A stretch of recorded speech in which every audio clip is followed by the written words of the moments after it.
All right, give it to me. The following contains offensive language and spoilers. Listener discretion is advised.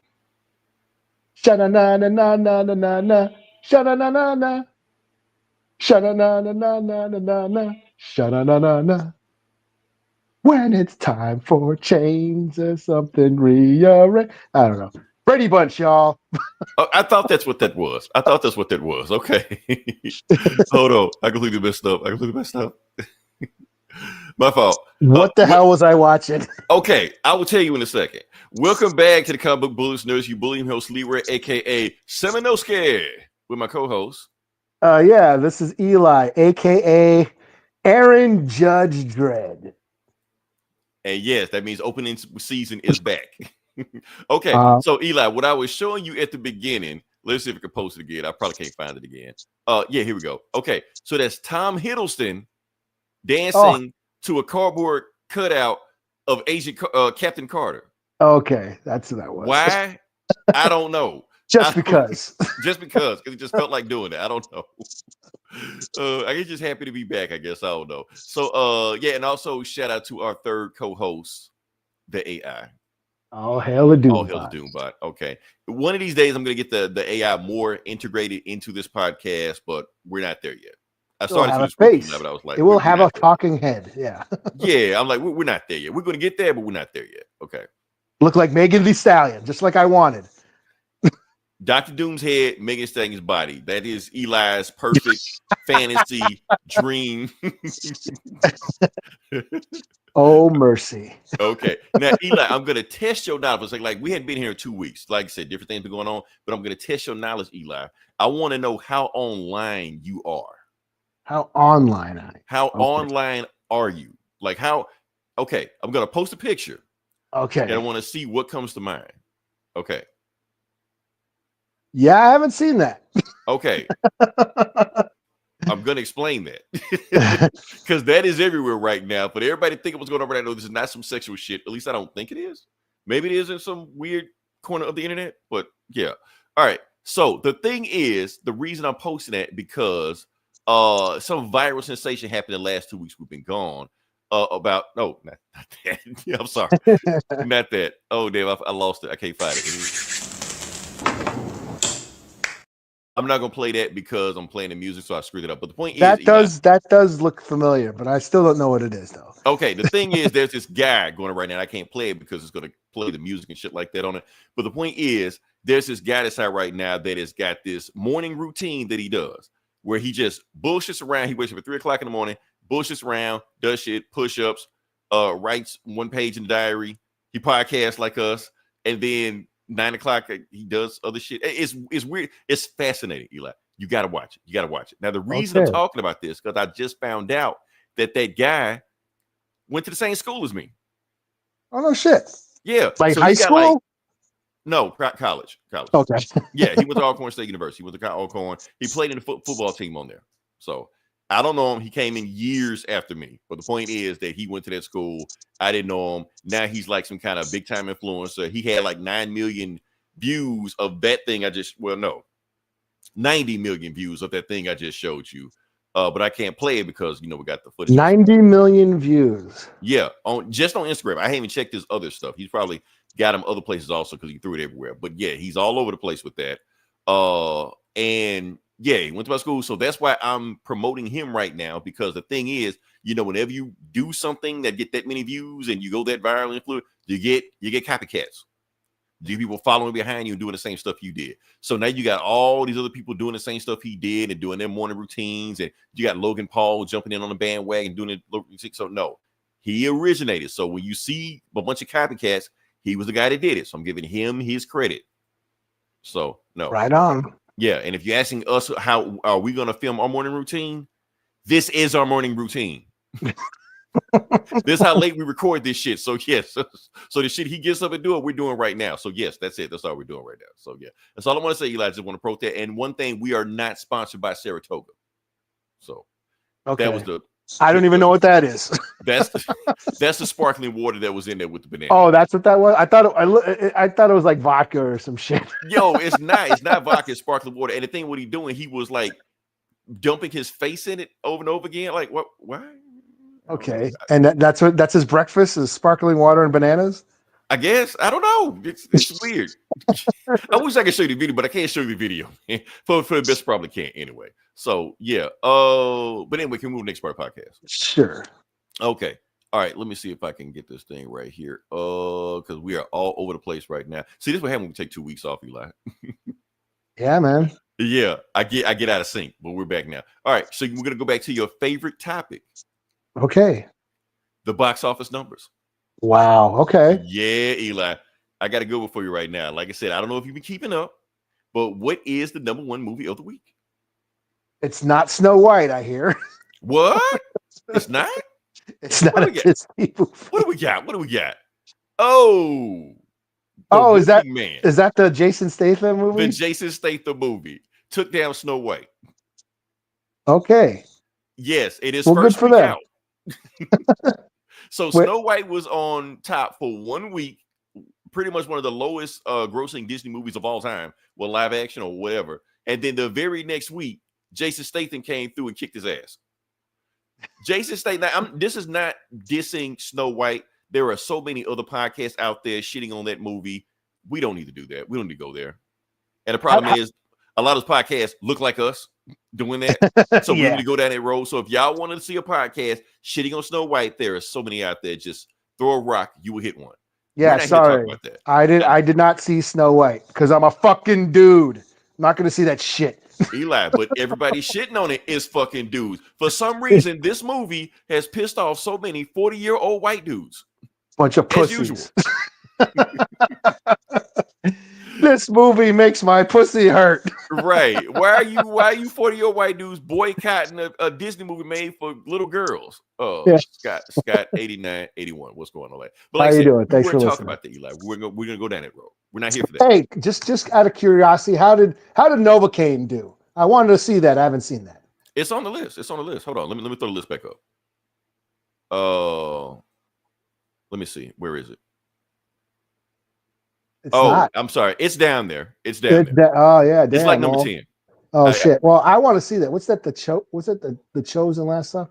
Is that Angel Studios? Damn, they're making money, huh? I guess. I don't know. They're way down there. It's some other shit down there, but yeah. No, number 3 is that Chosen movie, which is that Christian movie studio, Angel Studios. Movies are always going to do good because they always take the church bus, load everybody in there, and go there and stuff like that. So yeah. Well, good for them. They're making shit that's so they can stop bitching about woke shit. Yeah, right. That's what they're saying. They're making a non-woke Hollywood movie. Good for them. Make your non-woke bullshit so you can stop bitching about the cool shit we want to watch. You know what I'm saying? Scotty 8981 has a question for us. I'm almost scared to ask the question, but go for it, Scotty. Go for it. Yeah, that Angel Studios. They fucking they should. Let them watch their watered down Wonder Bread shit. So yeah, we haven't seen anything, so I can't really answer the question. So ask me what my favorite movie last year. And I probably have. What's your favorite movie this year? Yeah, I haven't seen much this year. Yeah, they haven't seen anything. So Hard Eyes was pretty good out of the movies that I did see. Yeah, Eli saw more movies than I did. So yeah. And Captain America was just right.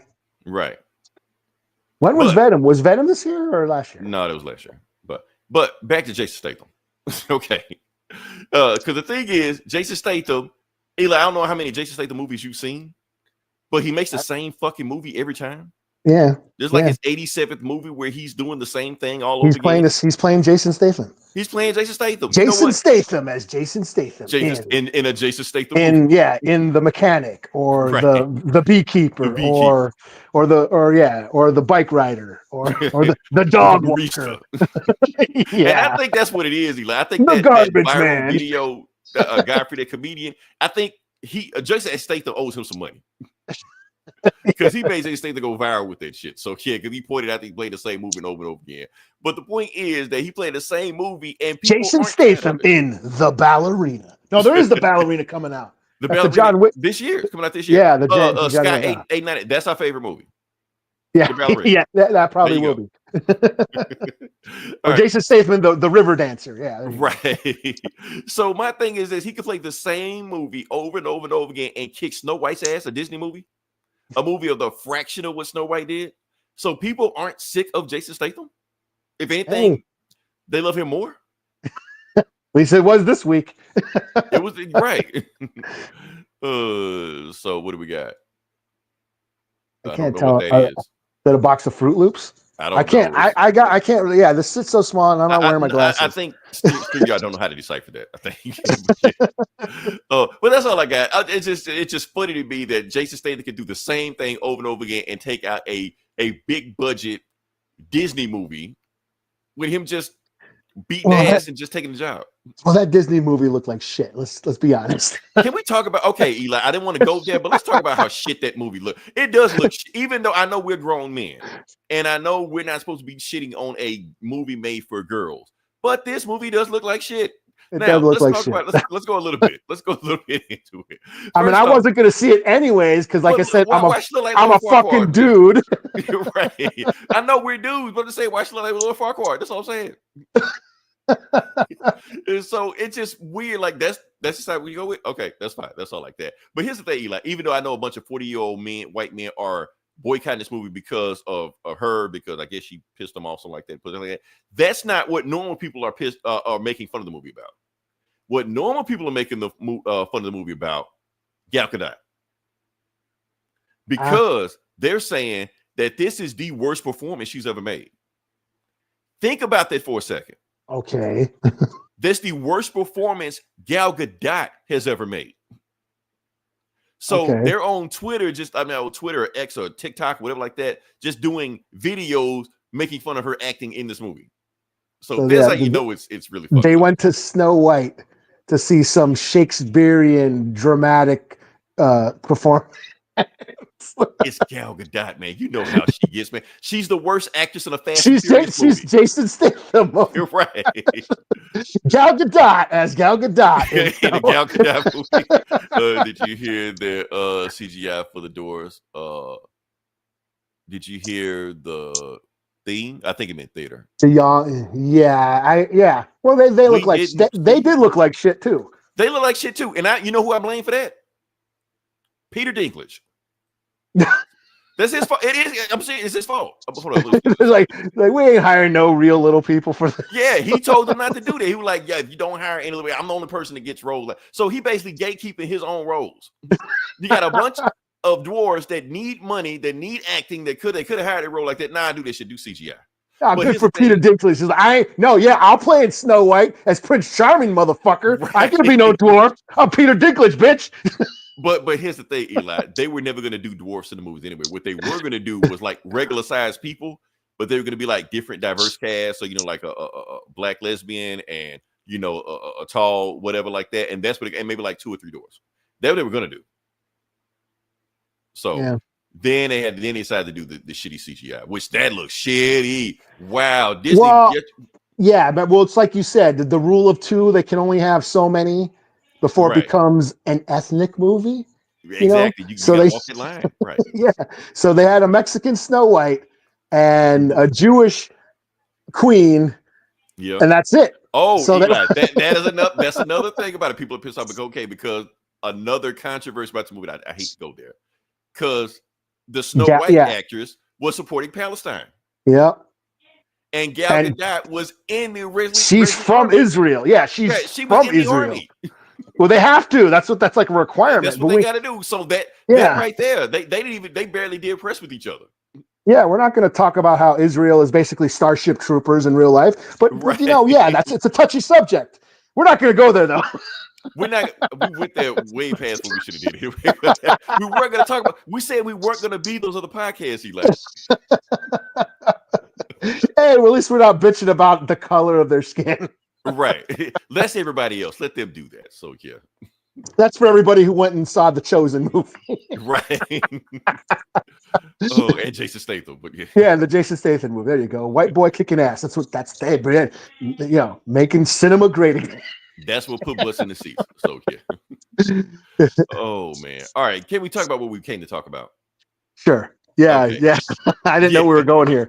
Yeah, I wasn't trying to go there, but I guess we went there. So yeah.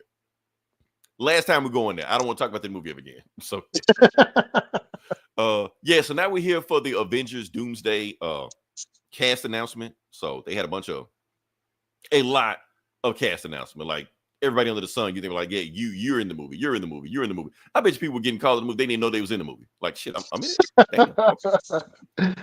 Damn. I guess I should do a roll call. Let's leave. I'll do a roll call. I don't have a graphic or anything like that. I'm gonna just call it out. Just see what we got. Now I do want to say this.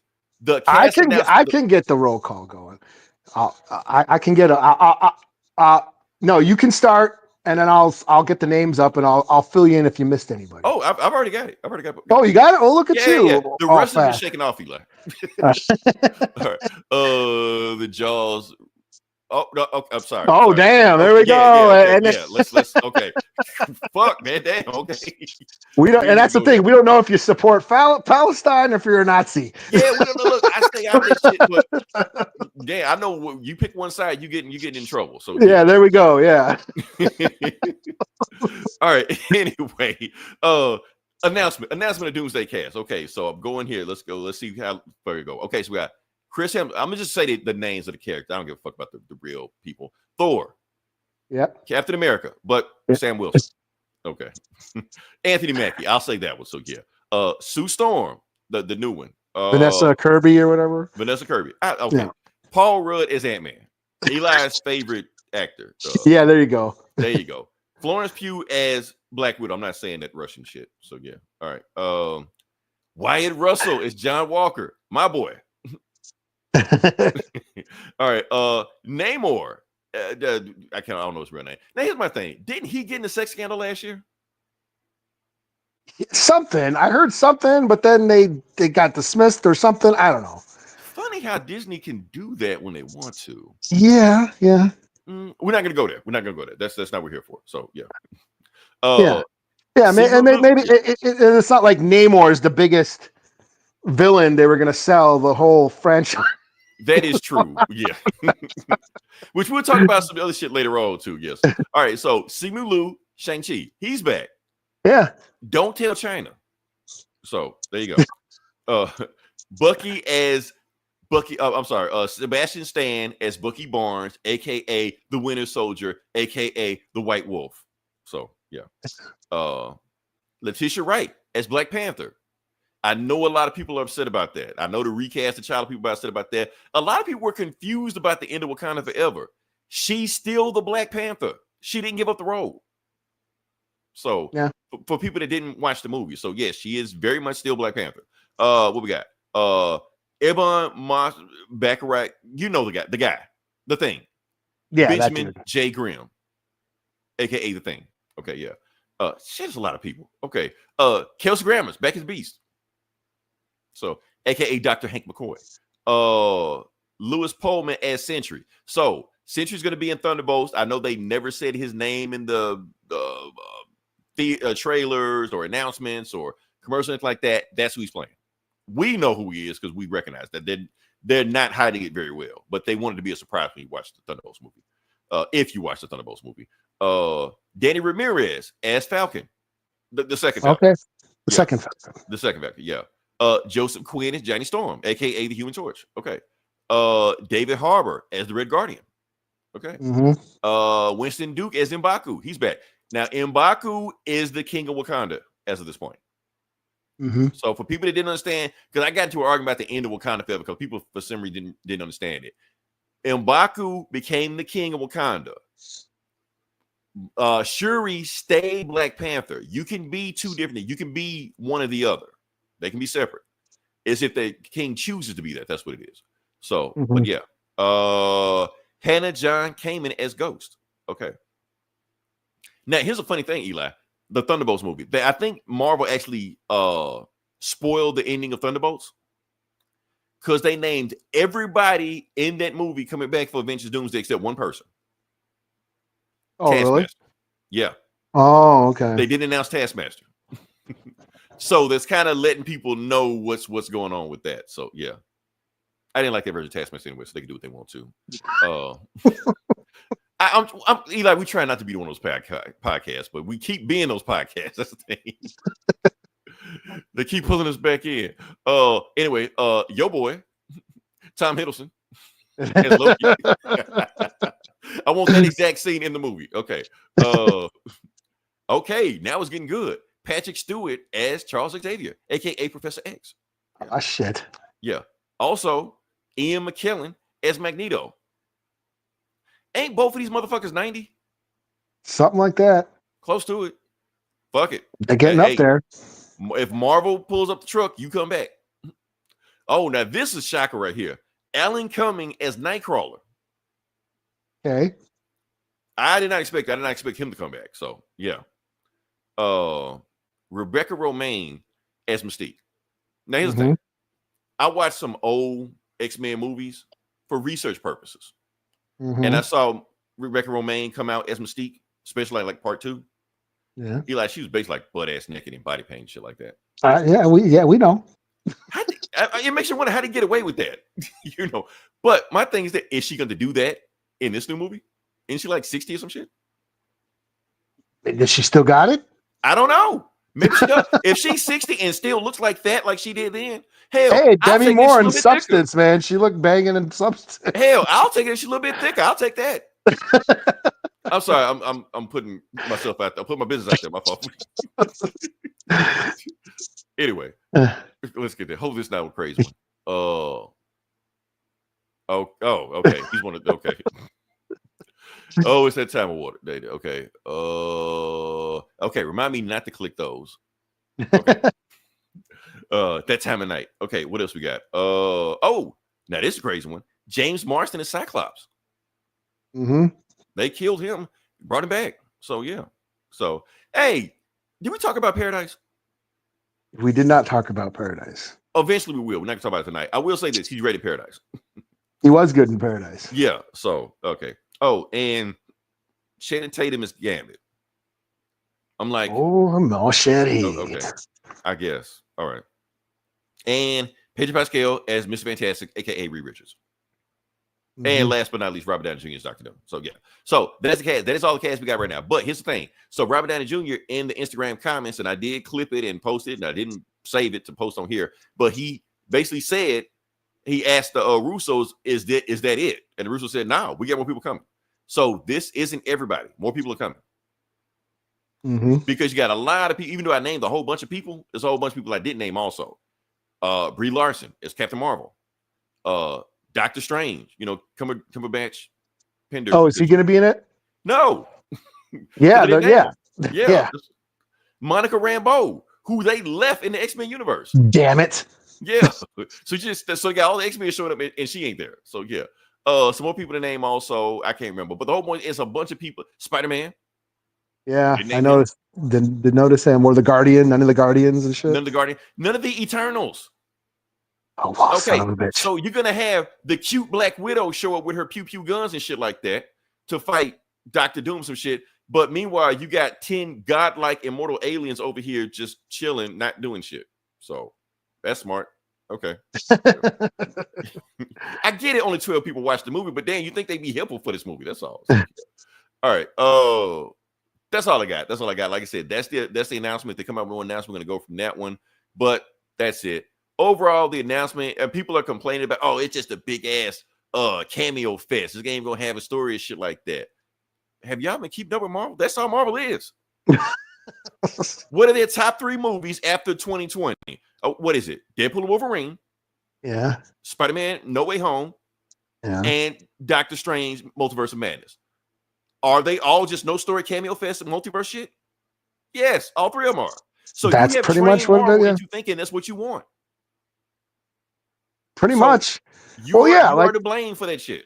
Yeah, like they used to hook the non-comic book fans. That was their success.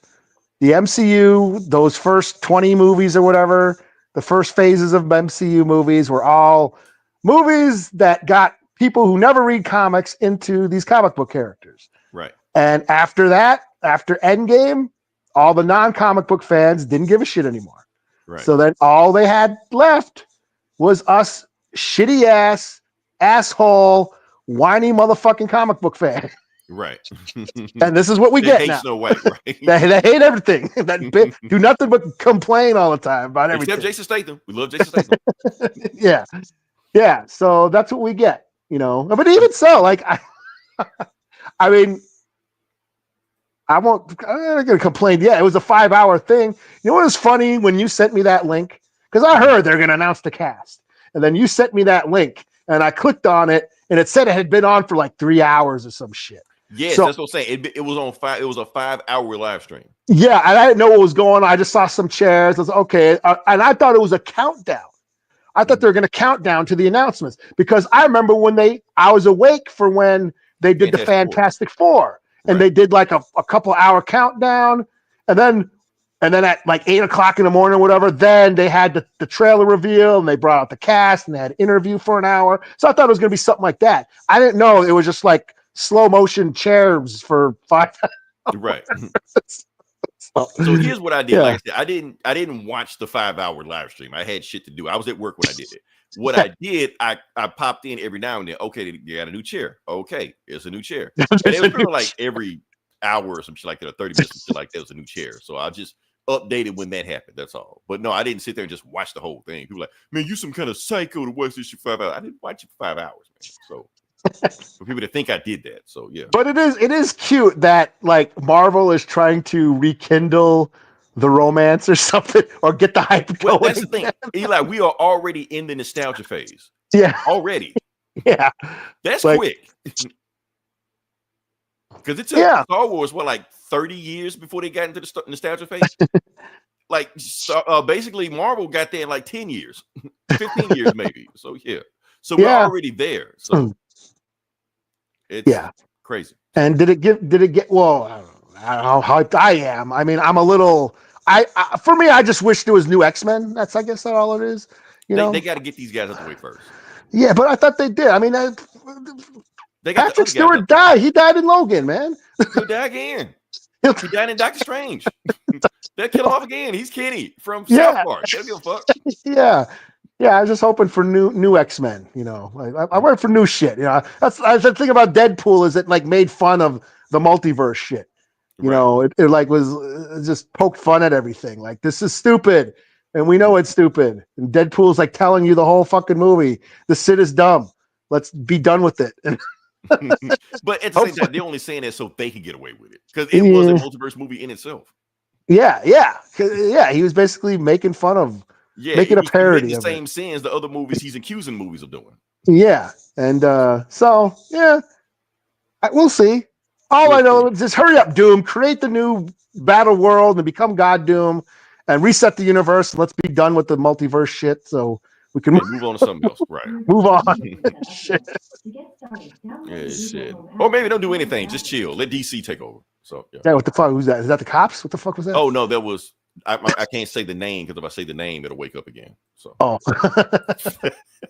it's AI. Don't worry about it. All right, keep moving to the next thing. Yeah. Okay. All right. So where are we at? I don't know where we at. Let's talk about Daredevil. Sure. Yeah, let's talk about Daredevil. I don't see a thing up here, but we're gonna talk about it anyway. All right. So, like I said, the new episodes. We had a 2-parter of Daredevil come out. Yeah. Mm-hmm. So what was it? Episode 5 and 6 dropped, and of episode 6, we finally got Daredevil. We got the suit back on. Episodes. Mm-hmm. Now, here's the thing. Me personally, like I was saying, we hadn't talked about Daredevil since the first episode.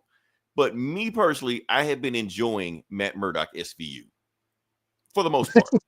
You know, but I understand other people getting restless. Blow some moves like that. But I'm enjoying it. I was enjoying it. I'm like, this is slow pace, slow burn. I'm cool with it, but I understand people want shit blowing up, people that, Spider-Man shit flying around like that. Now you finally got it. Maybe 10 minutes before the episode ended, but you got it. You got him versus crazy ass serial killer Muse. You got everything you wanted. Yeah. But I want to talk about the episode before that. The bank robbery episode? The bottle episode. Right. Okay. So which is the weirdest Marvel team up I've ever seen in any medium. Yeah, I gotta be honest. I was struggling through that one. You were struggling with that? Eli, I knew it was gonna lose some people. I knew that. I was eating shit up, but I knew this is gonna lose some people, man. For those who don't know what we're talking about, we had Daredevil teaming up with Miss Marvel's dad. Mm-hmm. And he every 5 seconds kept saying, "Hey, you need to meet my daughter. Hey, Kamala, your daughter. Yeah, she's awesome." Like that. Are you trying to fix your daughter up with this 40-year-old man? What the fuck you keep bringing the daughter up? So I don't know, but I think she needs a lawyer. Maybe so. She keep blowing up shit stuff like that. But my thing is this: I enjoyed it because it's so weird. You get this gritty crime drama, dark, edgy superhero with fun, sunny Miss Marvel. Oh yeah, we're in this universe again. I forgot. Yeah, we're not in Netflix anymore. But Eli, I enjoyed it because I saw the Miss Marvel show and I enjoyed the Marvel show. I know a lot of people didn't watch that. Even less people watched that shit than Eternals. But I liked it. And one of the fun things about that show that I liked was the family. It was just a family sitcom. So the cons, like the dad, the mom, the brother, also like that. It was just a fun watching them banter back and forth. It's like a family sitcom where she has superpowers, Mm-hmm. So anytime the cons show up, which Marvel Studios love to push this family in front of our face. I love it when they pop up. He was fun popping up stuff like that. It's just weird watching them in a Daredevil TV show. Eli, I'm scared to click these comments. Oh, let me check them out. Should I screen them? No. Yeah, fuck, I'm not. Sorry, I'm not clicking any comments tonight. Y'all keep commenting. I ain't clicking any. They're up there. But yeah, that's my thing. So you got the bottle episode. And here's the thing, Eli. I can tell that this episode, a matter of fact, they almost confirmed it. That, before they started shooting Daredevil Born Again, they had this whole crew that they had a completely different tone of what they were going to do the show. And then Kevin Feige saw the show, what they were doing, and fired everybody.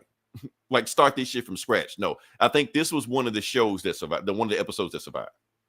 So basically, this was the tone they were going before they went with the tone we have now. So with Kamala Khan's dad showing up and stuff like that. So yeah. So did you freeze? What? Yeah. What happened? Oh, you like that? Did I crash? I don't know. Are you okay? You did now. You were saying something, but you went out. No, you were saying something and you went out. Oh, I'm here now. It's saying recording error. Oh no, uploading recordings. Stay in studio. Are we still recording? Yeah, live. Yeah, we're live right now. Yeah. Okay, until recordings are uploaded. Okay. Anyway, we keep going. Point is, I enjoyed the episode. I know a lot of people are going to lose. The episode is going to lose people because, and I've seen the comments. Just the fact that they even show a Miss Marvel Funko Pop, people were losing their shit. The same people that pissed off about Snow White, of course, going to be pissed off about that. So yeah. Now, for me, I didn't mind any of the Kamala Khan shit. It was just like a slow, boring bank robbery, I guess. It was the definition of a filler episode. It was very like it was very predictable. Yeah. Like it was trying to be like a Die Hard, but a very boring Die Hard. You know, and and like, okay, how long can Matt Murdock fake not being Daredevil, not knowing how to kick ass while kicking ass? Like, right. It was alone and then do some Daredevil shit. Yeah, it was getting like that, and I'm like, okay, just move along, So, and that was cool that we had another episode. Hey, there's another episode. Yeah, but that's how I know they had to give us 2 episodes. Because I know you can tell because the episode they gave us with Kamala Khan's dad in there, it don't fit into the storyline at all. It just happened. Like, why is he at a bank loan? When did he need money for a loan? What loan? Where'd that come from? It just came out of nowhere. So it's just like an episode just popped out of nowhere. So just threw that shit in there. And then, when that episode ended, all of a sudden now we're back into the story. Yeah. Pretty much. Stories. Yeah. Yeah. So it's like, of course, they had to throw that shit in there because they had to give us 2 episodes. We just left us with just the bottle episode of Miss Kamala Khan's dad and Irish St. Patrick's Day. We would have been pissed. I would have been pissed. Yeah. So, well, yeah, especially the episode before where Frank Castle showed up and like it was like it's building up, and then this episode came and it was a bottleneck episode. It kind of put everything on hold. And then it picked up, which I felt, now it's progressing. The story's progressing. Yeah. So they couldn't leave us with that. They had to give us something else. Kingpin is losing his shit. Same thing with Matt Murdock. Matt Murdock losing his shit. Yeah. That's one thing. I'm loving it that they're pointing out the fact that these vigilantes like Daredevil like that, like they need this shit. They need to beat the fuck out of people. Yeah. But they're slowly becoming what they were. But they're fighting it, but they're turning into it. So yeah.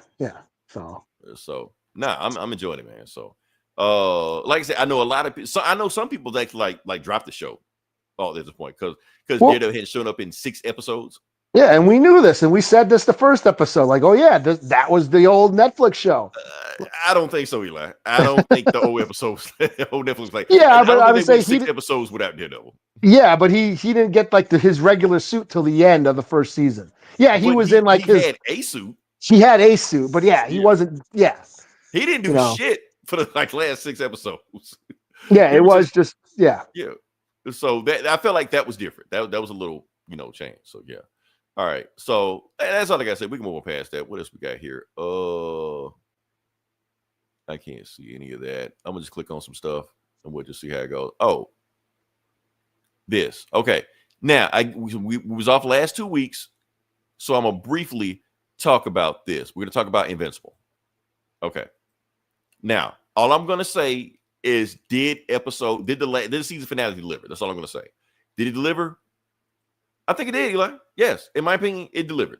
It gave me exactly what I wanted to. Because we've always complained, and it wasn't just me complaining about it. Everybody's complaining about Invincible's budget, animation budget. The budget, animation sucks. Animation look like shit. Are they going to up the budget for the last episode? They did. The last episode budget was definitely better, and you can tell they saved the money for that animation for the fight, not for the episode, for the fight. Because the moment the fight ended, you can tell all the money was gone. I'm gonna show you something, because after the fight ended, they show like one of the teammates that died explode. Now in the comics, it looked like this, all emotional, everybody like really grieving, stuff like that, and you really feel it. But in the animation version adaptation of this one in Prime Video, it looked like this. Everybody stand around like, oh damn, oh boy died. Everybody want to get a beer after this? So no emotion. It just looked like those cutout frames of like they showed a Funko Pop version of them. They just stuck them there, some shit like that, So you could tell like all the money was gone after that. But at least for the fight for Conquest, that shit was awesome. I give them that. So at this point, that's all you can expect. It's $1 trillion company. Why can't you put more money in this shit? Why are you putting all that money in fucking Lord of the Rings that nobody fucking watches or likes? Meanwhile, you got to show that people actually like, talk about, discuss, and you cheap them out on budget. So, yeah, because they bought Lord of the Rings. Like, what are your priorities? That's all I'm saying. So, yeah. Anyway, we move past that. That's all I want to say. We move past that. All right, now we're gonna talk to the video game section, and we're gonna let Eli jump into it because Eli will talk about a game which actually I didn't even watch. I was going to, but I didn't. So, yeah. So, Eli, I'm gonna let you have it. Okay, so it has been announced that a new side-scrolling beat-em-up game, Marvel Cosmic Invasion, will be coming out later this year. Looks pretty cool. It's made by the same people who made Shredder's Revenge, the Ninja Turtle game, which I thought was awesome. I own that on multiple platforms because it was so much fun. So yeah, one of those motherfuckers in the chat was asking about Ninja Turtles. So there, yeah. Oh, Shredder's Revenge. I stopped listening to the chat. Okay, I'm glad you pointed it out. So. Shredder's Revenge, Ninja Turtles game was awesome. This is the same people. Was it Dotemu or Dotemu or it's a video game company. Same makers. Side-scrolling, beat 'em up. You can be multiple characters, multiple Marvel characters, and just walk across the screen kicking ass.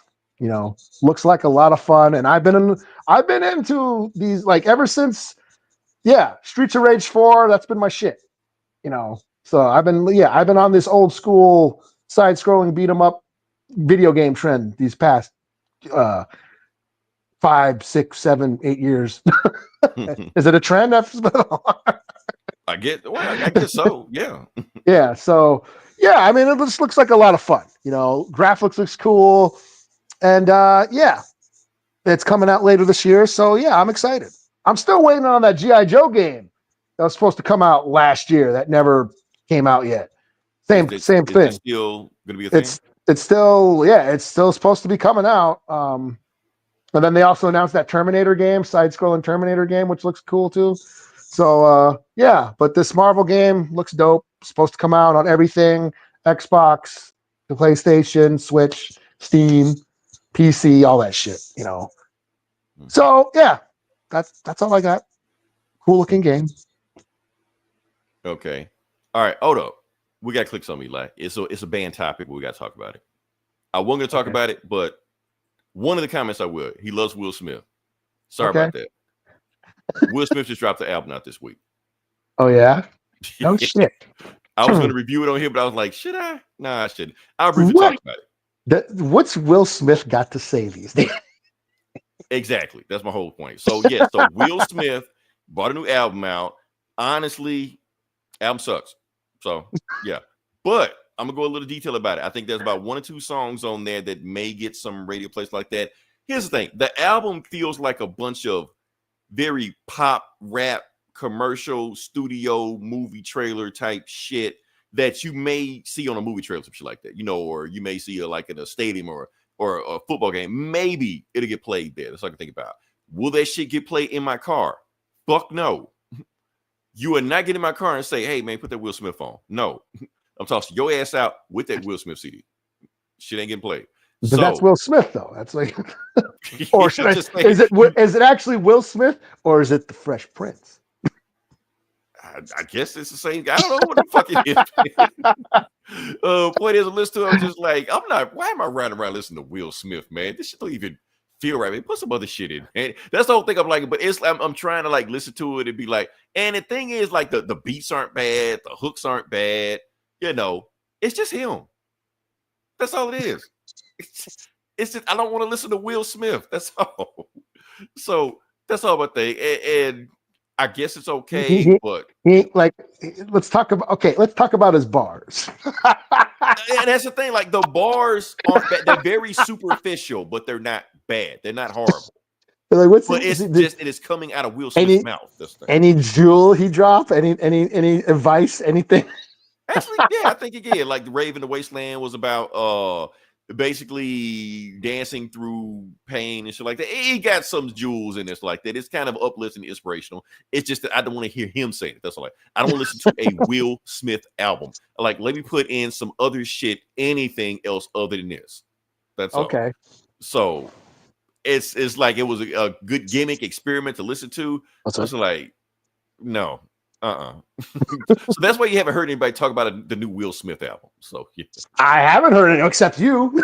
Okay. Did you expect anything less? Honestly, I did expect a little bit more than Will Smith because Will Smith has given us at least classic singles. He's given us singles. He's given us Wild Wild West and Miami and all this shit like that. Shit that gets, places like that. There's nothing like that on this album that you would think that, okay, Will Smith, give us one song on here that probably get, go viral or big like that. Like, no, it's like hearing your dad rap. That's what it is. Take us back to Nightmare on My Street, Give us something nothing like that is on this album. So, oh wait, that's all I gotta say. I'm done with the music review. And we're done with the video game review. Okay. So now, the part where everybody leaves. The comic book review. Okay, so like I said, it's comic book bullies. We're talking about comic books. We're gonna jump into it. Eli, let you go first. You got way more books. Yeah, all y'all in the comments, pay attention. Right. Oh, let's see. Okay, so whatever you got, we can start with. Okay. Should I do? Fuck it. Fantastic Four. Yeah, I'm gonna do is this my book of the week? I think this might be my book. This might be my book of the week. Okay. Godzilla versus Fantastic Four. Number one, or is this just a one shot? I believe it might be just a one shot. One shot because aren't they doing a bunch of them, right? There's like a Godzilla versus the Hulk coming out. Yeah, so this is Fantastic Four, and just like the covers. I don't know if you've seen these variant covers. A lot of cool variant covers and shit. But anyways, Godzilla has come to Earth and is fucking shit up. And Fantastic, he's coming to New York. Okay. Fantastic Four, like, hey, we got to stop Godzilla from fucking up New York. And they all show up and try to fight him, of course, all using their different powers, and they're all like, not doing shit. Godzilla just, fucking up the Statue of Liberty. Yeah, he just fucking cosmic blasts, or not cosmic, his blasts, heat blast on him, fucks up Fantastic Four. Like, okay, we need to do something. He's way too powerful for us. So Reed's like, we'll go to the Baxter building and we will basically use the Baxter Building as a conduit for all the power in New York City. We're going to siphon all the power, all the electricity to the Baxter Building, and when Godzilla shows up, we're going to shock him. And I don't know if that would work because I'm a Godzilla fan. Energy. Right. He absorbs energy. Yes, radiation, nuclear power, electricity. He can absorb that shit. But Godzilla shows up to the Baxter Building and they shock him. And he gets like knocked out. No. Yeah. You know more way my guys are not even Adams like, no, that wouldn't work. Yeah, he gets knocked out or incapacitated. Oh, John Romita Jr. drew this?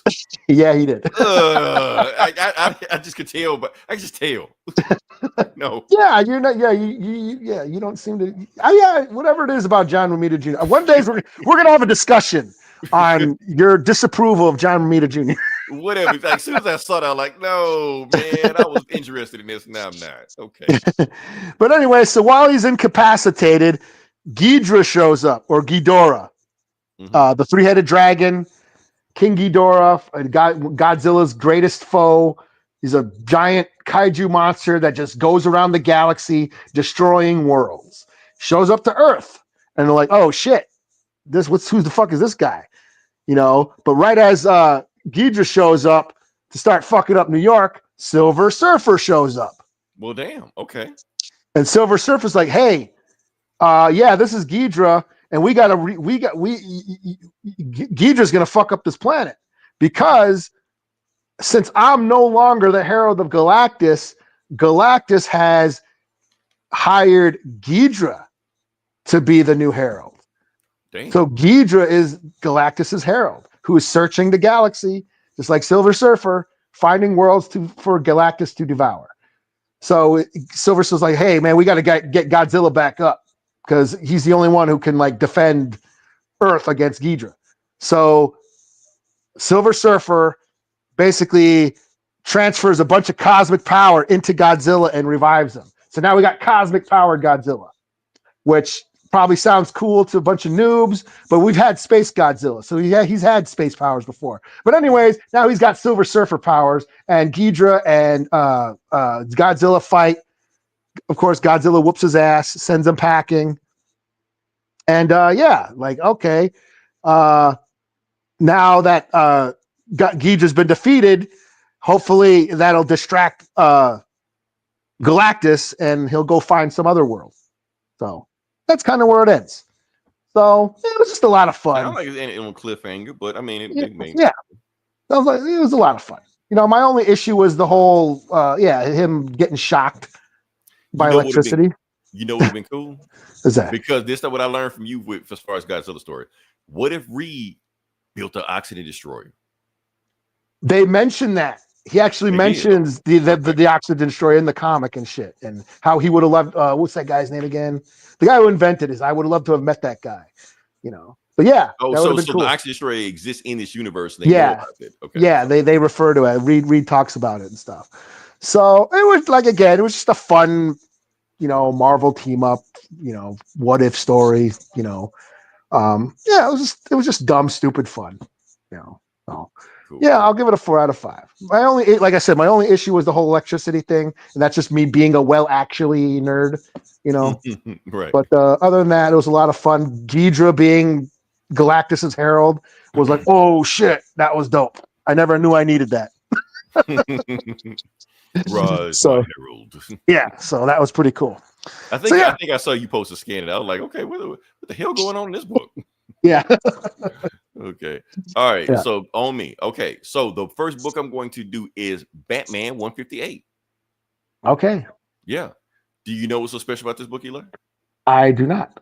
Okay. All right. So just let you know, Chip Zdarsky is out. Okay. His run is done. Oh, who's it? Who's it now? Jeff Loeb. Hush? Yes. Really? Yes. You didn't know this?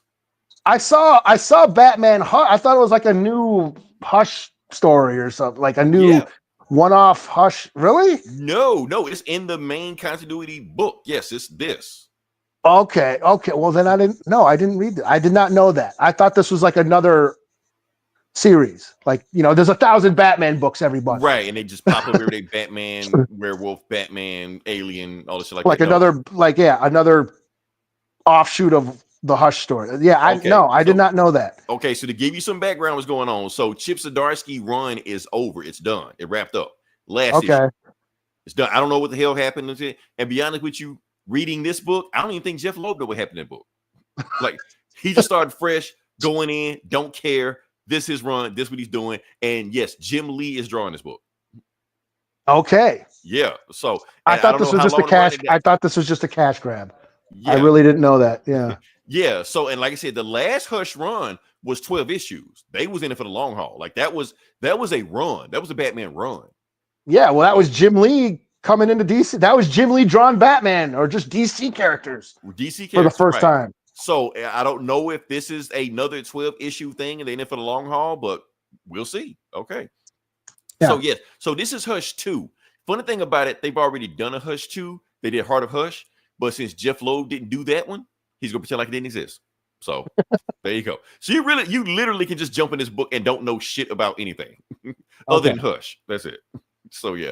All right. Start with the book. All right. So the book starts off with Joker poisoning the reservoir with Joker fish. So basically, like all of his famous shit that he's done before, he's doing again all at one time. He's poisoned fish before. He had Joker fish before, piranhas like that. So now he's doing it again. And Batman's like, this don't seem like Joker, because one thing I do know about Joker, that even though he's crazy, he's still a comedian. And the number one rule of comedian, don't repeat a joke. So he goes in there, beats the shit out of the Joker goons like he normally does. And as soon as he beats them, if they get Joker gas, I guess they take their helmet off, they mask off, they just get taken out. And kicks the shit out of that guy. He dies. Batman I guess he doesn't know he's killing these guys, doing that shit. But anyway, while he's doing that, that's when he goes in the truck to see what's going on. And then you see that smile and bam, hits him with a crowbar. Another famous Joker thing he does. So all of his greatest hits, he's playing it right now in one hand. And he's just like, yeah, Batman, I guess you wondering why I'm doing my latest hits. But I guess you know what they say. If you don't try again, cry again. So he basically knocks Batman in the reservoir with a bunch of poisonous Joker fish.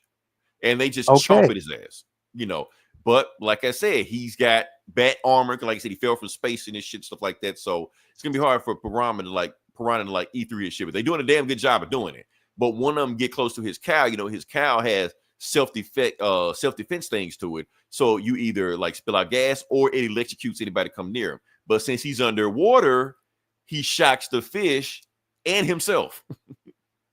So all the fish are dead and he just floats to the top of the reservoir.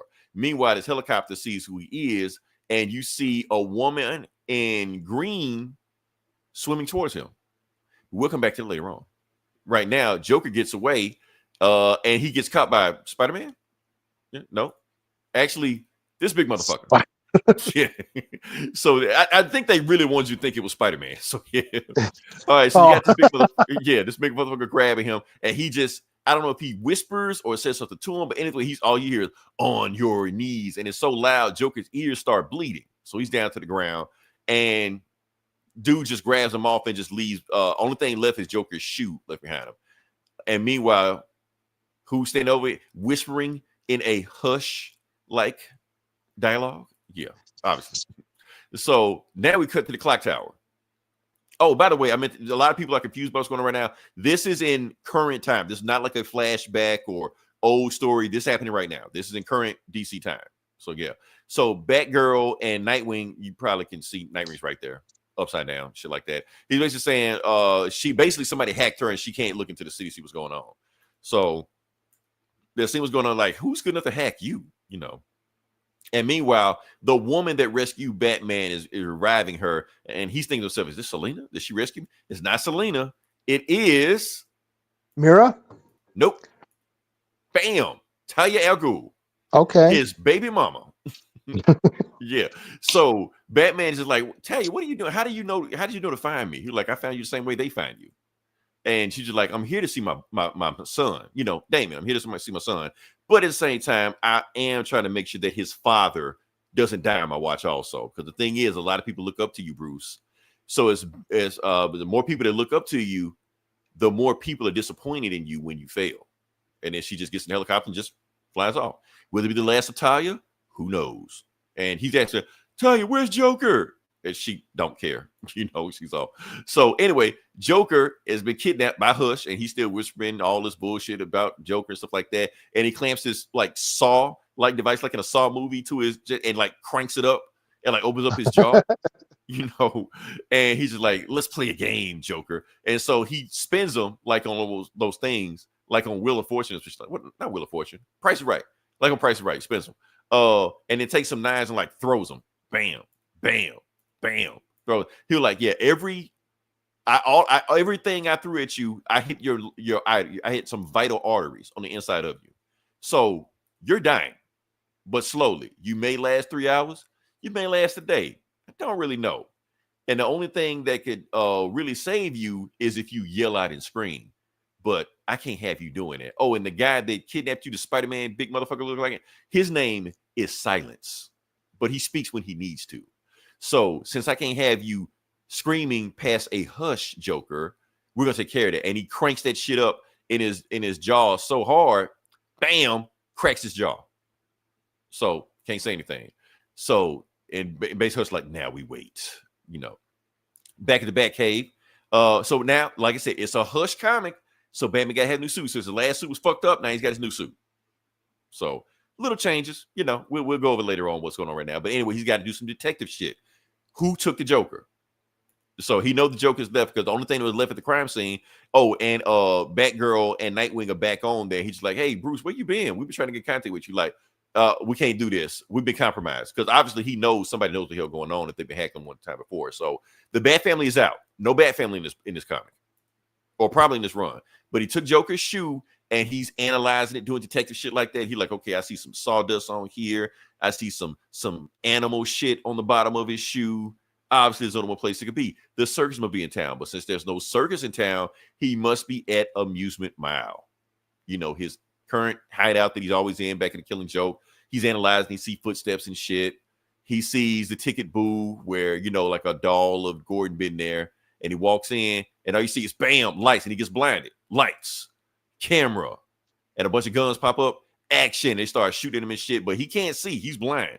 But he just started throwing batarangs where he think they might be, and he's going to have to take that shit out. So he's running the Joker, see what hell's going on, running through the funhouse mirror like he did in the Killing Joke, breaks through that shit, and he sees the Joker fucked up. And meanwhile, hearing the voice say, we can play this game over and over again. Play this game over and over again. Basically, it's a reoccurring thing that they keep doing this dance over and over again. So there's a voiceover going on, just like, you remember all this shit I've done to you, Bruce. And it showed Jim Gordon tied up like, in a sex dungeon and shit like in the Killing Joke. Barbara, whatever happened to the Killing Joke, I'm not going to go into detail of that. Jason getting killed, and Batman just thinking like, damn, he did do all that shit to me. And he's right in front of me dying. And the voiceover just saying like, look, Joker is dying right now. If you don't do anything, if you look the other way, if you just pretend like you're a little too slow to save him, he'll die. And your hands will be clean. You don't have to do anything. I've done it for you. And he's just like, hush. Well, he said enough, but he also said hush. So, because he knows that there's only one man smart enough to do this, because obviously he's playing like a chess game. His old friend, Thomas Elliott, a.k.a. Hush. The end. What to be continued. So, yeah. Okay. So, we know what's going to happen. Batman's going to save Joker. We know that. Mm-hmm. Why? Why save him? Here's my thing. Okay, even if he doesn't save Joker, let's say he does save Joker and take Joker to the hospital. Why would the hospital save him? What, doctor? Why don't you just put a pillow over this motherfucker and be done with it? Like, Batman, we got it from here, but yeah. But anyway, Hush, first issue, cool, fresh slate. Where none of that Chips Darcy going to space, time travel, multiverse bullshit. It's just regular Batman, And I understand they're doing reoccurring shit like that, but they want you to basically be familiar with Batman. They want you to say, hey, this is the classic Batman that come back. So, yeah. I'm cool with it. No, it looks cool. Like, I might jump back on. I seriously thought this was just another offshoot Bat. I didn't know this was like the main book, So. Yeah, so this is, I think this is a run. It's gonna be going on for a while. I don't know if it's 12 issues, but hey, if they can do 12 issues, then that will be a successful. But they got to top Hush, man. They got to top Hush. Hush is one of the greatest Batman stories of all time. I want to see if Jeff Loeb can do it. It's the same team that did the first Hush, so let's see if they can top themselves. And we're already seeing, we got Joker, we had Nightwing and fucking Batgirl, Jim Lee coming back. They've done some shit to kind of write them out of the story already. So yeah, but what I'm saying is like that was like the first Hush story was okay. We have Jim Lee working at DC now, and so now we're gonna have him draw Batman. And like the first Hush story had like every Batman character ever, just so you could see Jim Lee's version of that character. Right. That was so cool. Kind of like redesign a little bit, like let's throw some Jim Lee shit in there, and they stuck. Like some of them characters we don't remember before Jim Lee. Yeah, how they look before then. So yeah. So that's what was cool about that. And it looked like we got a bunch of characters showing up. Yeah, hell, even Hush looked like an Image character. Yeah. So no, I'll probably check it out and jump back on. Because I haven't followed Batman. Like Chip Zdarsky. Yeah, I mean, there was a couple arcs I jumped on. Remember the whole Catwoman robbing the rich thing, and then Vandal Savage tried to destroy the world with a meteorite. Yeah, then I fell off again. It's like that. Yeah, If we get back, and then Batman built a robot version of himself that a multiverse alternate version of himself jumped into that body and took over, tried to take over Gotham, and the big giant galactic, Yeah, I'm not into that shit.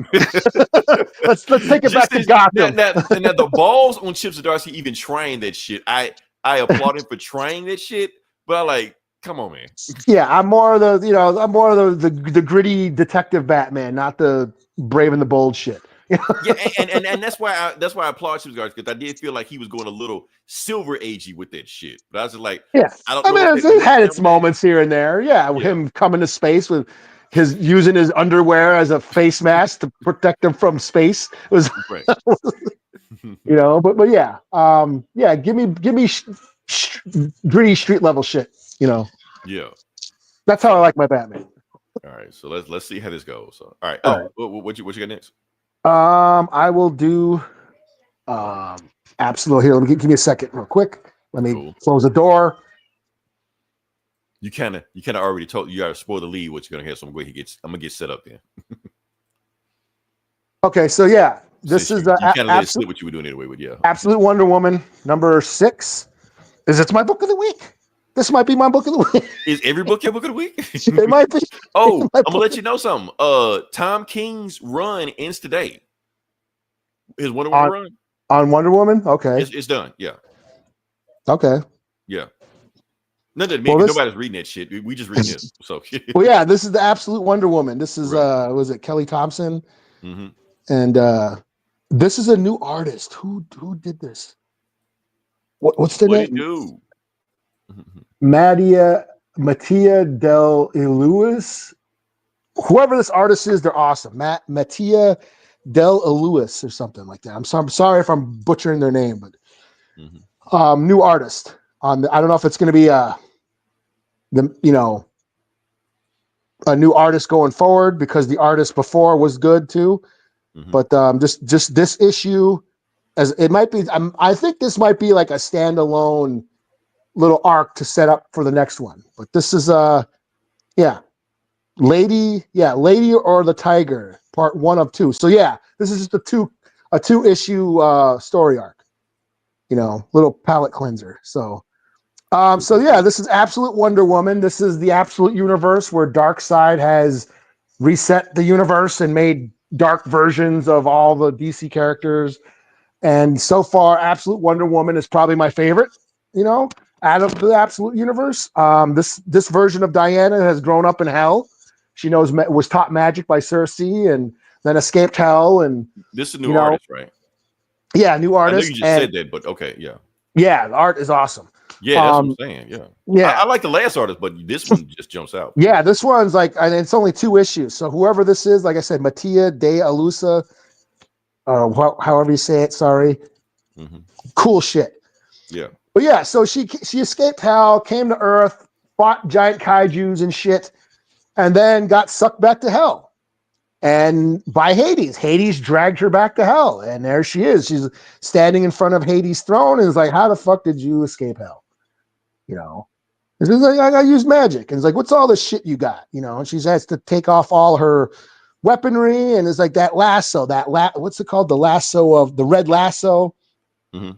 What is that made out of? For it? Yeah. Okay. Yeah, what is that made out of? It says, well, it's a magic lasso that I had to get the blood of Prometheus. So how'd you get the blood of Prometheus? So then we go to a flashback of how she, climbed the mountain that Prometheus was banished to, because did it show like the vultures eating them out of them? Yeah, it refers to all that Greek mythology shit. Prometheus stole the fire from the gods, gave it to the humans, and then got punished by Zeus by being on top of this mountain, getting eaten by birds every day. So she goes to, while Diana was still in hell, she climbs Mount Prometheus, finds him, and says, "Hey, I'm Diana, and I'd like to use. I'd like to use your magic." And she's, "Oh," and Prometheus is like, "You were wrongfully thrown in hell by Zeus." Okay, I kind of relate to that.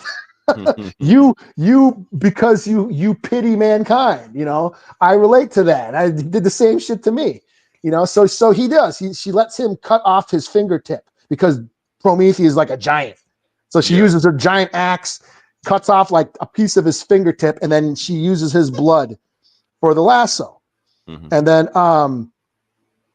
then back to Hades, like, okay, you got his blood. And also Prometheus gave Diana the Pegasus, that Pegasus skeleton that she's riding. Gotcha, he also gave that to her. So yeah, you don't have to climb down the mountain, just ride Pegasus down for saving me from one day of hell.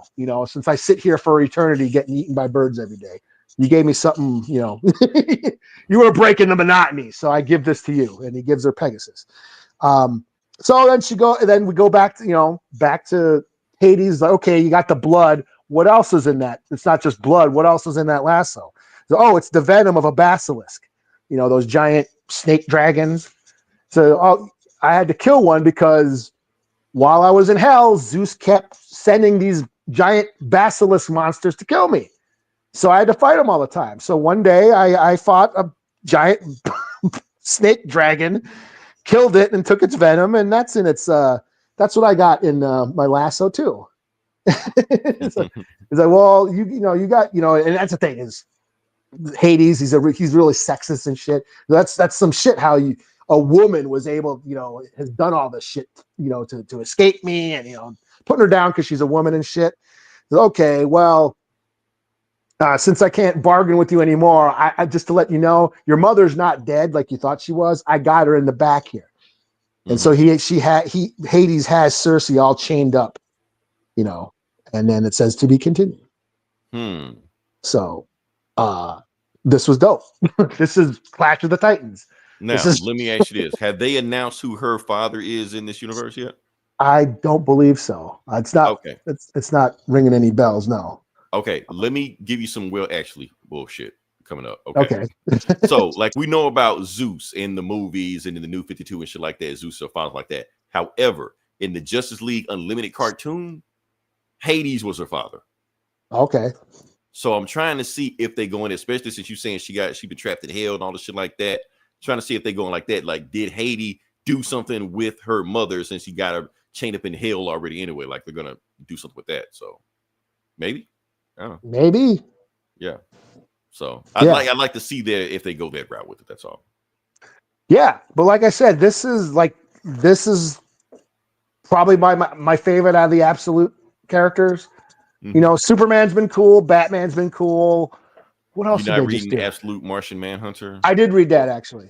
Oh, you did? Oh, okay. I did. Yeah. Your boy's writing that. Yeah. Dennis Camp, is that anything? Yeah. Something like that. Yeah.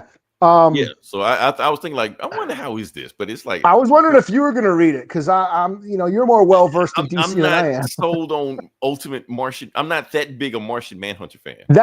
I'll talk about that later.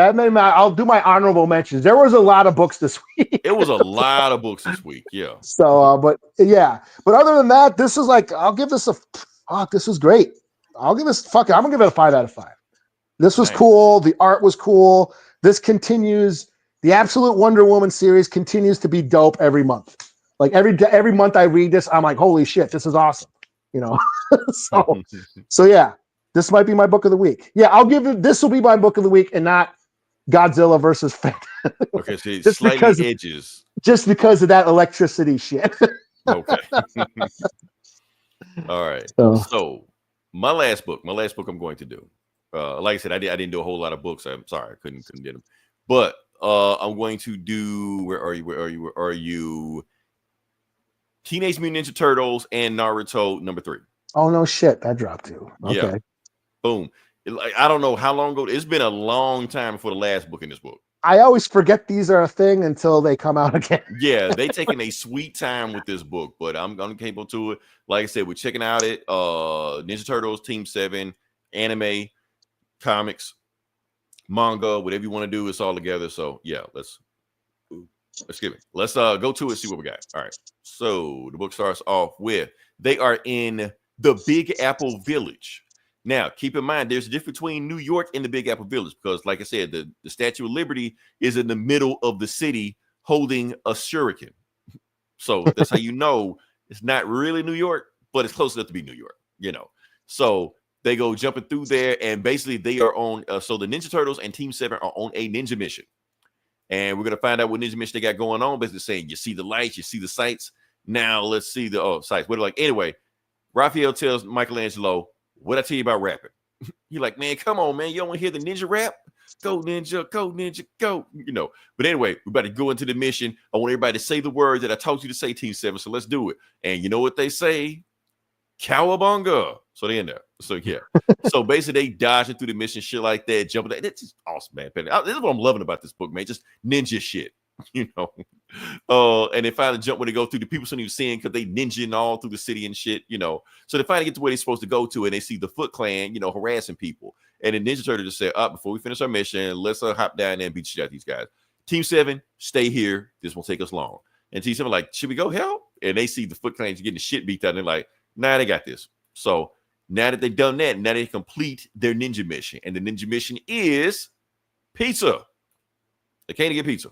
Everybody was hungry. So, yeah. So, since the guys Foot Clan was harassing the pizza guy, he gave the pizza for free. And Naruto says that smells great. I never had pizza before. Hope it smells better than ramen. Let's go. So, they go back to the lair with the pizza, could give it back to Splinter and April. And it turns out they have been kidnapped by the Foot Clan.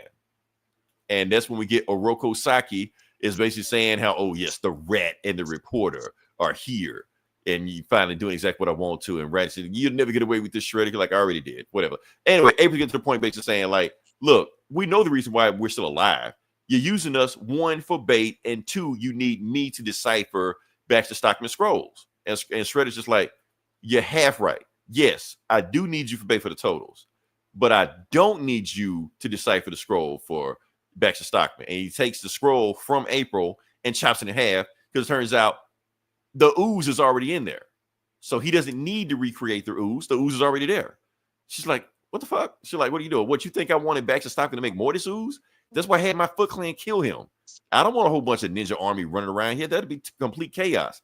I want a very select group of people to have this so I can control them. Otherwise, it'd be complete chaos in the city. So whoever has the ooze is my choosing. And as we go back to it, so they go back to the lair, the sewer, and they find out that April and Splinter has already been kidnapped. They know who did it. They know where he is. They know he's not hiding. So, yeah, they go there. So that's when Shredder has 4 Foot Clan ninjas bound before him, but saying, like, you guys are the best of the best of the best, the elite. You have been chosen to be my elite mutant task force. So he pours the ooze on each one of them. And basically tell them, you rise, my mutants. And then they start mutating and shit like that, And that fox that was following him, that's That's Alopex. She was the one. She's the one that told Shredder where everybody was at, shit like that, And yeah, so now you got a mutant armor right there, and Shredder just says, "Okay, for your final test, my mutant army, kill the vermin. Matter of fact, kill the fox too. I'm done with her." And she's like, "Wait a minute, I did everything you wanted, Shredder. What you killing me for? Like, I don't need you anymore." So you die. So before they can get there, and that's when Shredder get his Shredder senses start tingling. He's like, "Oh, it's about time they showed up." And then, bam, Ninja Turtles and Team 7 all crash through the window. And they're basically saying, "Nah, you're gonna give us the ooze back, and you're gonna give us back Shredder in April." So he sends his mutant army after them, and that's where we get going. Here's like, show no mercy. So now you got Sakura and Raphael fighting some red ninja, and the thing is, he's faster than them. So what they do to beat him, they're like, "Okay, let's team up and basically do a fastball special." So she grabs them. That's called a launch. So and she throws it, and she calls it the I can't read that shit. But anyway, she throws him, but he turns into a shell and boop, knocks him out. She was like, "Yeah, that was a good move." All right, so now you got Leo and Kakashi fighting this other man, but he's got like a whole, but he's like super tough. So none of their blades are getting through him. So like throwing ninja stars at him, kicking him, none can get through him. So there's only one way we can get through him. We need a strong enough attack to get him. Why don't you use the shuriken and use your use an attack to take him out? He's like, "No, I got a better move than that." Now, for those who know the shuriken, I'll explain it real quick. The shuriken is the special eye that Kaka Sensei has that he stole from the Uchiha clan. That's as deep I'm going to go into it. That's the whole point. Point is, he opens up the eye, and when that he has all the powers of the Uchiha clan, which is one of the Chichori. That electric shit come out of his hand right now. So like, Leo, when I say the word, get ready for it. So right when Leo gets ready to charge at that ninja, Kakashi blasts Leo's katanas with that. So he has an electric lightsaber katana. And bam, slices that dude in half. Dead. So I don't give a fuck what y'all think about Leonardo. He's this, he that. He is the motherfucker. He is the GOAT. So say whatever you want to. Anybody took that guy out, then they fist bump after that, saying one master ninja to another, Anyway, so you got Donatello and I'm forgetting his name. What's his name, Eli? I can't read. Sasuke? Is that Sasuke? They're gonna eat us alive in the comments. I'm just letting you know that right now. Anyway, Donatello and Sasuke fight this guy, and the thing is with him that he's got a whole bunch of bladed weapons on him. Now, Sasuke has the shuriken also, but he has it because he's from the Uchiha clan. He's like one of the last surviving members. So he's saying, with my shuriken, I can see his next move, and I can observe him. And Donatello's like, "Yeah, that's a cool ass ninja power. I can do that shit too with my regular eyes." So the point is, they're fighting enough, and they've analyzed him, and they know where his weakness is. They know the weakness is in the back of his neck. So they both just jump up in the air. They do some boop, boop, boop, boop, ninja shit, and they bam, they do the shuriken staff, and bam, take him out. Okay. So he's down. And then they high five each other, shit like that. So now you got Naruto and Mikey fighting some dude that's made out of like putty or dough or some shit like that. And like, you know what? How they take out dough, like with pizza, they basically like spin it and punch it at the same time. That's how they take out dough. We're like, well, damn, let's do that. So then they team up and do that ninja move, which is, I can't remember what they call it, the Uzumaki. I don't know what the fuck. They punch the shit out of him and cut him in half. Michelangelo Barrage. Okay. Yeah, Michelangelo Barrage, something like that. So they cut him in half. So now the ninja, Shredder's ninja army is dead or done or whatever the fuck like that. And it's like, okay, Shredder, now they was easy to take out. Now what you got? You're like, oh, you ain't seen what I got yet. Thing is, he has some more of that ooze left. So he drinks the rest of it. So now, because that's what he was saving the ooze for. He didn't want it for anybody else. He tried it on his ninja army to just see if it was going to kill them. The fact that they mutated would means it's safe to use. So now he's using the rest of it, and he turns into Super Shredder. There you go. To be concluded. Oh, this included. Yeah. Okay. So, yeah, and honestly, that is a good way to wrap up this story. The Team 7 Ninja Turtles fighting Super Shredder. That's how you're supposed to end it. So yeah, like I said, this is candy corn. This is cheese pizza. This is Burger King. I don't care. Just give it to me. Eli, I just hope we got all of those names right, because if we don't, they will end us. So yeah. Well, not anybody in our comics, but they got us that one time when I messed up. So all right. So slap a score. I'm gonna say 4 out of 5, only because I know it's the calm before the storm. Okay. So, like I said, the story is like I said, it's been a very predictable story. It's what you want, but it's what you want. You just want to see these guys team up, just do shit. So, is that your book of the week? Not Batman was. Okay. Yeah. All right. So that's all I got. What else you got? I have Bitterroot, the new Bitterroot. The new Bitterroot. Okay. The new movement or the next movement. I'm so glad you read this, Eli, because I got guilt tripped the other day. Why aren't y'all reading Bitterroot? Not us. I'm just saying, just in general. I was interested in a group that's just like, y'all need to be reading Bitterroot. Well, just for the record, Bitterroot is one of my favorite comics. Mm-hmm. And the last few years, I did. Yeah, go check out. I've reviewed Bitterroot many times, and I was stoked that this is coming out. And so I got the new movement. This is a new series, a new era in the Bitterroot lore. Is this my book of the week? This might be my book. Every book is your book of the week. Yeah. So for those who don't know, Bitterroot is about a family of demon slayers in Harlem in like the early 1900s. A family of black demon slayers who fought these demons called Jinyu, who fed off of hatred and negative emotions. And a lot of the racial bigotry of the time these demons were feeding on the racial unrest of the time. And so it was Bitterroot is a very social commentary on racism and civil rights and all that. And that was like the 1910s, 1920s is when that book was going on. This is the next movement. So now we are in the 60s during the civil rights movement, and this is the younger generation of the Sangria family. That's their name. So it's blood, I think in Latin or something. In Spanish or Latin or Italian. Yeah. It means blood, something. So yeah. So we're dealing with the next generation of the family in the 1960s.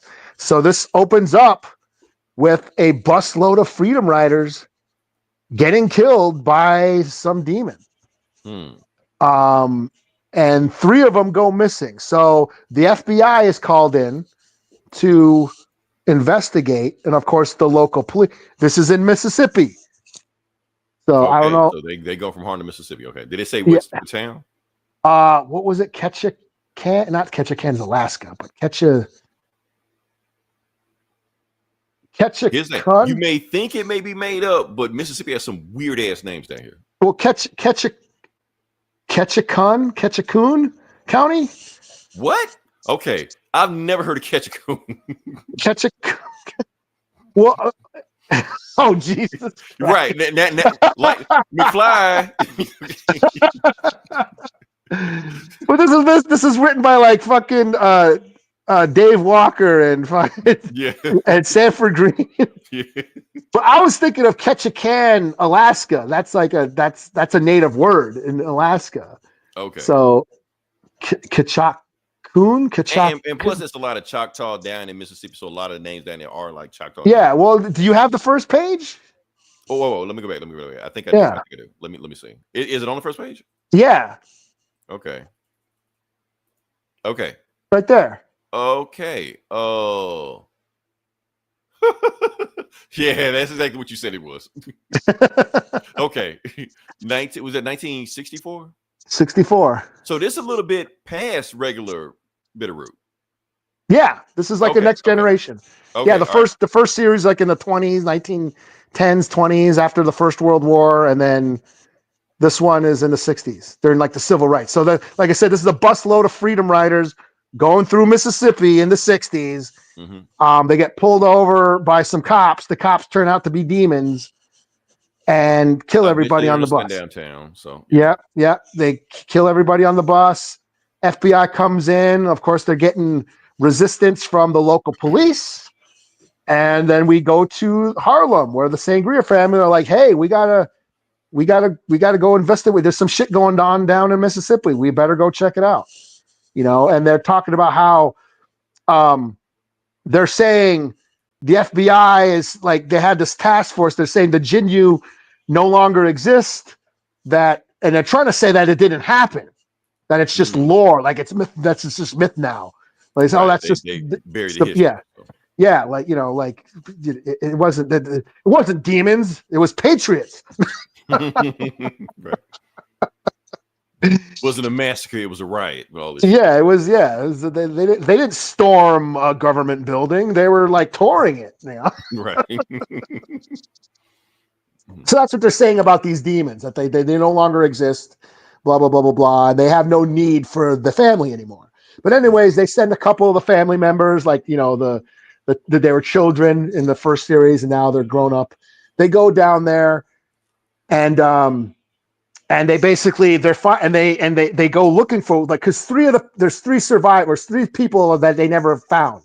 They found all the corpses except there was three of them. So they're trying to find the three, and it turns out that they're still running from this like giant demon monster beast, and they're getting attacked. The three survivors end up getting attacked, and they're right about to get ripped apart, and the Sangria family show up and basically save them and say, "Wait, say don't kill them. We can't let this evil get out." So that's kind of where it ends on this. So it's just like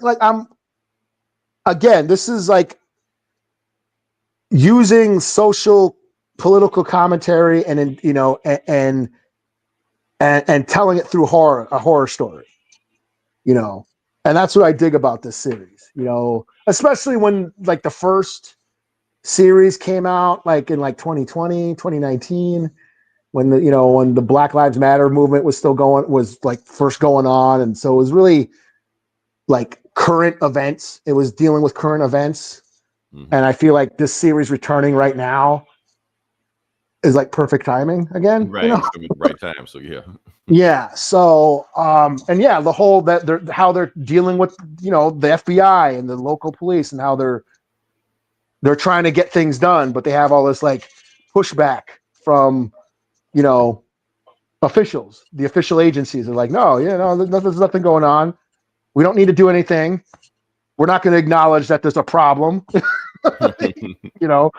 Yeah. So, no, I thought this was great, and I'm really stoked that this is back. Like I said, this is one of my favorite stories in recent comic books in recent years. There was supposed to be a movie that was supposedly being made. Pretty sure they shelved that, but yeah. Ryan Coogler was supposed to be producing it.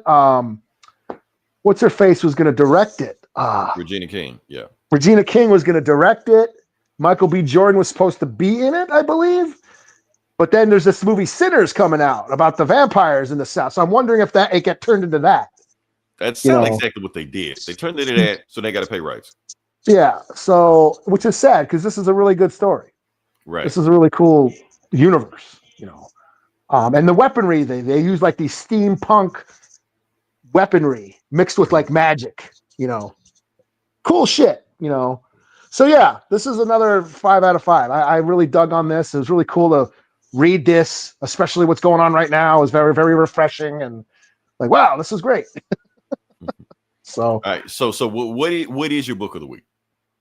You got it. Ding, ding, ding, I will probably go with Absolute Wonder Woman, just because that continues to be awesome. I'll see where this goes. It's cool to have Bitterroot back.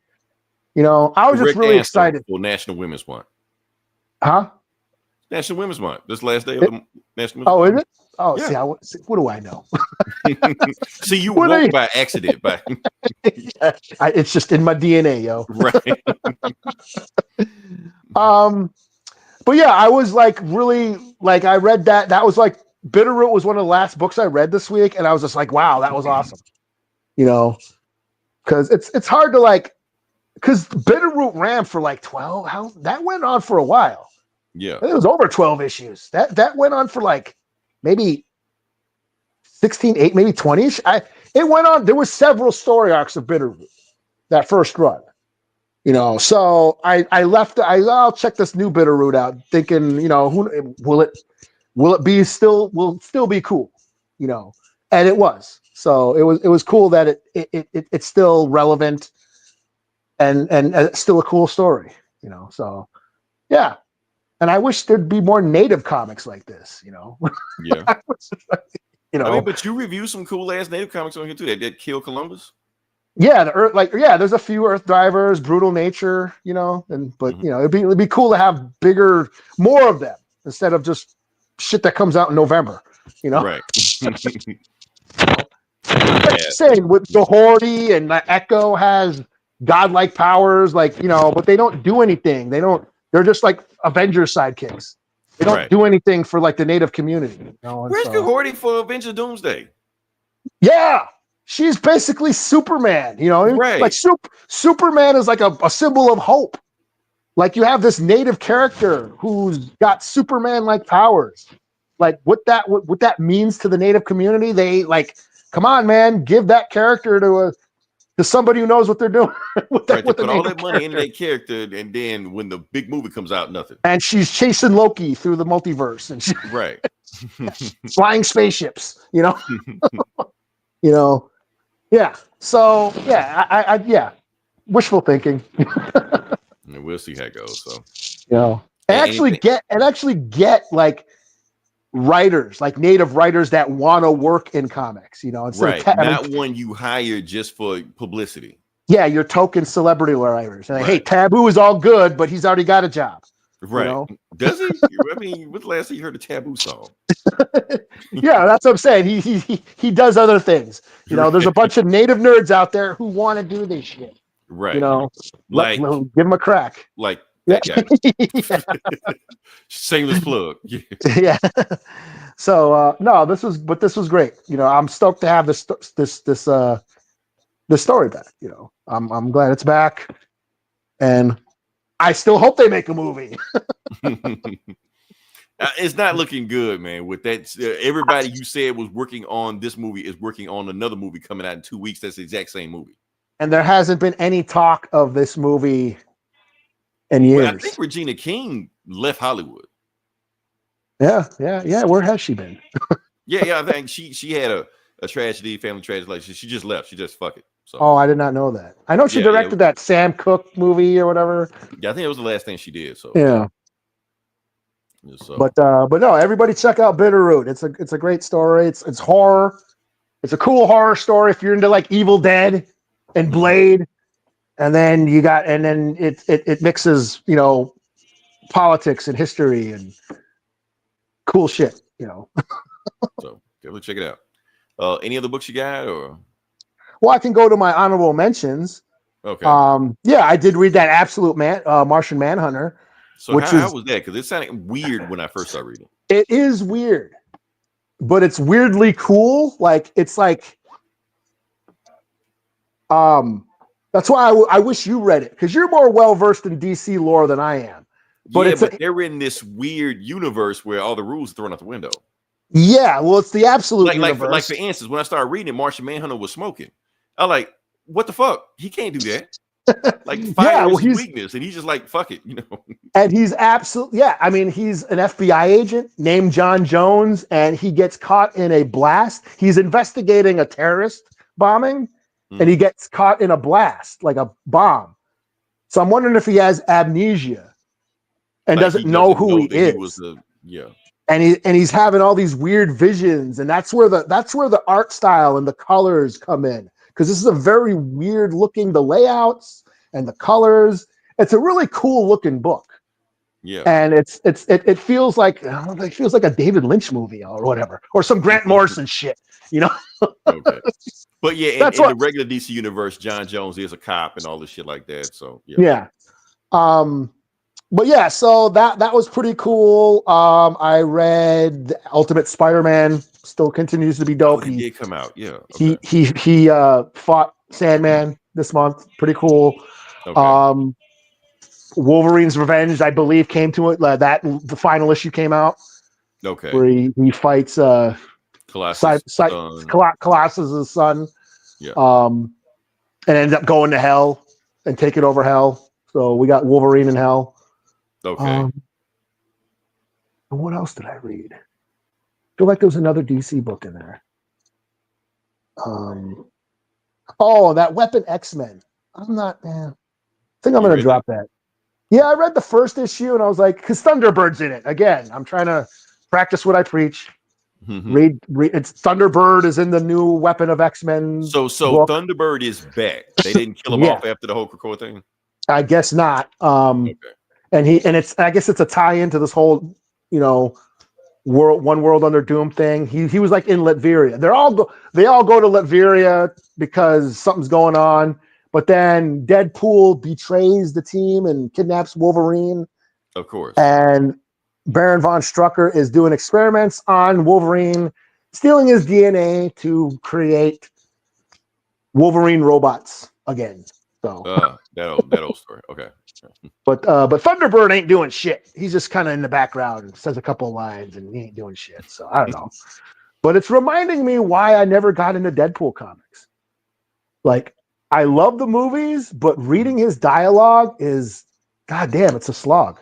Yeah, because he's fighting. He's getting like just walls of that shit. So yeah, bubbles and bubbles and bubbles of text. And some writers just ain't funny writing him, so it makes it even worse. And they try to be. Yeah, and this is like it's an all ages book, so you can't really. Yeah, that makes it even worse. Yeah, where you're trying to be like PG-13 Deadpool. So I don't know. That's about it. That's my books. I'm booked out. Okay. All right. So last thing I want to point out, my boss sent us an article. Did you see the article, Eli? Yeah, something they got robbed or something happened. Yeah. Okay. So what I'm looking at right now, it was Crush Comics in Castro Valley. I don't know where they're at. Never been there. But however, they gave us a shout out, like I think in episode 300. Oh yeah, so they recorded those videos and stuff. They recorded videos like that, so they gave a shout out. So they gave a shout out. We're going to report that they got robbed by two guys late night, and I think they caught one guy. So they're going to first 48 his ass, give him like a McDonald's cheeseburger. He gonna tell everything. So they'll find the other guy. So shout out to him. Shout out to them. Sorry that everything happened to them. Hopefully all this was insured so they get their money back. So yeah. So that's good. And thanks for listening to them. Yeah, thanks for listening to us and thanks for the shout out. We appreciate y'all. So and shout out to my boss shout out to my boss. My boss was checking on it. My boss, we're good. We're not beefing. Me and Eli had a lot of personal shit going on separately that we just had to deal with. So yeah. But it was nice to come back. Yeah, it was nice to come back. It took us a while. It took a while to get started, But once we got our feet wet, we're good to go again. So yeah. So next week, I think some other shit is going. I think next week and the week after that, like actually shit worth talking about is going to be going on. So we won't be rambling like we did this episode. Yeah. And for all this time y'all thought we took off of March, we gave y'all 3 episodes in March. So shut the fuck up. We love y'all, but still. Yeah. Until then, this is Leroy. And this is Eli. We talk to you guys this week. Same bullet time, same bullet channel. Until then, die 1,000 days.